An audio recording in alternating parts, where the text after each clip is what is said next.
안녕하세요. 피부로 떠나는 여행 가이드 피부과 전문의 노성민입니다. 피부 트래블러. 오늘은 목에 좁쌀만하게 뭐가 생겼어요. 이렇게 오시는 분들 편평사막인지 쥐젖인지 뭐가 다른지 어떻게 치료하는지에 대해서 이야기해 보겠습니다.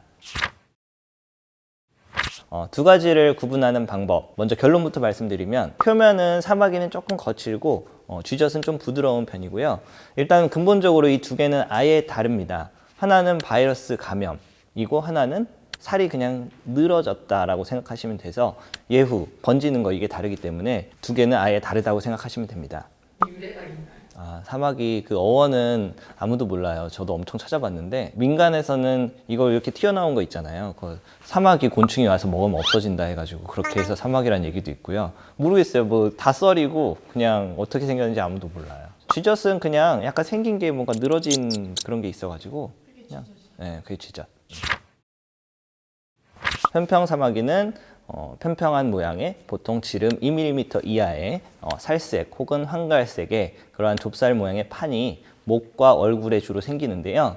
이건 휴먼 파필로마 바이러스 HPV의 감염 피부 질환입니다. 바이러스는 증식하는 게 자기들의 본능이기 때문에 계속 늘어나거든요. 그래서 보통 어디서 옮아온 겁니다. 보통 사람들이 다들 궁금해하는 게 자기 어디서 옮았냐? 알 수가 없다. 뭐 누가 범인이냐 뭐 이런 걸 찾고 싶어 하시는데 보통 이게 잠복기가 2에서 3개월, 길게는 18개월까지 있기 때문에 추적을 해서 어디서 옮았는지는 뭐 절대 알 수 없겠죠. 문제는 이게 번지는 거기 때문에 놔두면 개수가 조금씩 늘어나요. 적게는 3, 40개 보통 치료하지만 많게는 뭐 300개, 400개까지 치료한 적도 있습니다.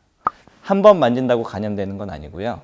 그 부위에 상처가 있거나 뭐 약간 그 부위에 피부가 안 좋으면 거기를 통해 바이러스가 들어가고 좀 면역력이 굉장히 좌우를 하는 것 같아서 면역력이 떨어지는 사람이 있어요. 과로하거나 힘들 때 갑자기 개수가 늘어나는 경우도 있고요. 이 사람들은 계속 생겨요. 치료는 뭐 굉장히 간단해요. 그냥 CO2 레이저, 점 빼는 레이저 있거든요. 깎아내는 레이저.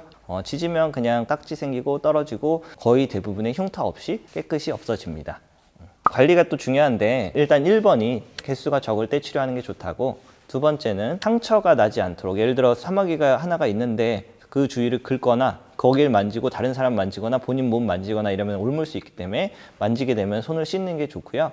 아토피 환자, 뭐 습진 환자, 피부 질환 있는 분들이 개수가 그 부위에 많이 늘어나요. 왜냐하면 그 부위에 면역력이 떨어져 있기 때문이거든요. 그래서 피부 질환이 있으면 치료하는 게 좋고 면도할 때 상처 나지 않도록 이렇게 하는 것이 필요합니다.